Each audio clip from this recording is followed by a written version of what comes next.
Hello சகோ fun family, சம்மருக்கு ஒரு ஸ்பெஷல் ஸ்நாக்ஸ் பார்த்தோமா.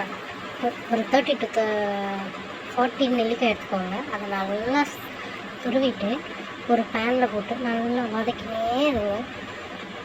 நல்லா அது தனித்தனியாக வதங்கும். இந்த மாதிரி வதங்கின அப்புறம் கொஞ்சமாக நெய் போட்டு அதுக்கு திரும்பி கிளறிட்டே இருங்க. அது நல்லா நெய்யோடு சேர்ந்து மிக்ஸ் ஆகி இன்னும் கொஞ்சம் கிறிஸ்பியாக இருக்கும். அதுக்கப்புறம் என்ன பண்ணணும்னா கொஞ்சோண்டு மூடி வச்சுருங்க. அதுக்கப்புறம் வெல்லம் எடுத்து ஒரு 1 kg ஆஃப் வெல்லம் எடுத்து நல்லா இது பண்ணிக்கோங்க. ஸ்லைஸாக துருவிக்கிட்டு இல்லை இடிச்சிட்டு அந்த மாதிரி பண்ணி அது நடுவில் தேங்காய் கொஞ்சம் ஒரு மூடி தேங்காய் எடுத்து துருவி இதில் போட்டுட்டு அது இன்னும் கொஞ்சம் கிளறிட்டு நம்ம துருவின வெல்லத்தை அதில் போட்டு கிளறினே இருக்கணும்.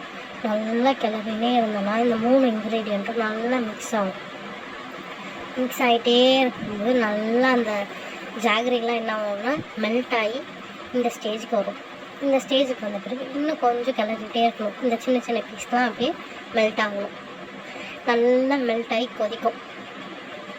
அந்த மாதிரி கிளறிட்டே இருந்தோம்னா இந்த மாதிரி ஒரு பேஸ்ட் மாதிரி ஆகிடும். இந்த பேஸ்ட் என்ன ஆகணும், கொஞ்சம் கொஞ்சம் கொதிக்கும். ஒரு மாதிரி அந்த தேன் கன்சிஸ்டன்சிக்கு வரணும். அது மாதிரி நல்லா வதக்கிட்டே இருந்தோம்னா அந்த பேனில் ஒட்டாத ஸ்டேஜுக்கு வரும்.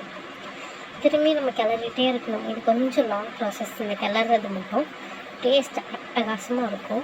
கிளறிட்டே இருந்தோம் அப்படின்னா அந்த வெல்லம் தேங்காய் எல்லாம் மிக்ஸ் ஆகி இந்த மாதிரி ஒரு பேஸ்ட் கன்சிஸ்டன்சிக்கு வரும். அப்புறம் என்ன பண்ணணும்னா ஒரு தட்டில் அதை எல்லாத்தையும் சுட எடுத்து நெய் கொஞ்சம் கையில் தடவிட்டு அது ரொம்ப கொதிக்கும். அதை கொஞ்சம் மட்டும் பார்த்து பண்ணுங்க. நல்லா உருட்டிட்டு அதை ஒரு தனித்தனியாக வச்சுட்டோம் அப்படின்னா இது உருட்டுறது கொஞ்சம் கஷ்டம். ஏன்னா சூடாக இருக்கும் போதே பண்ணணும், இல்லைன்னா ஒரு மாதிரி டைட் ஆகிடும் டைம் ஆக.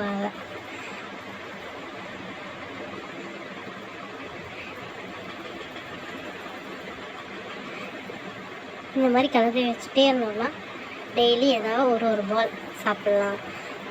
டேஸ்ட்டாகவும் இருக்கும். இந்த கமர்கட் ட்ரை பண்ணி பாருங்கள். இப்படி தான் கொஞ்சம் ஸ்டிக்கியாக இருக்கும். பண்ண அப்புறம் கொஞ்சம் காஞ்சிட்ட பிறகு நல்லா டேஸ்ட்டாக இருக்கும். ஹெல்தியும் கூட. எனக்கு இவ்வளோ பீஸ் தான் வந்துருந்துச்சு. எனக்கு ஒரு 2 தட்டு கிட்ட இந்த ஸ்நாக்ஸ் வந்துச்சு. மேபி 1 month 2 month கிட்ட வரும். அதனால் ஸ்நாக்ஸுக்கு இது ஒரு நல்ல ஆப்ஷனாக இருக்கும். இந்த சம்மருக்கு இதை ட்ரை பண்ணி பாருங்கள். ட்ரை பண்ணிவிட்டு எப்படி இருக்குன்னு கமெண்ட்டில் சொல்லுங்கள். Thank you, bye bye.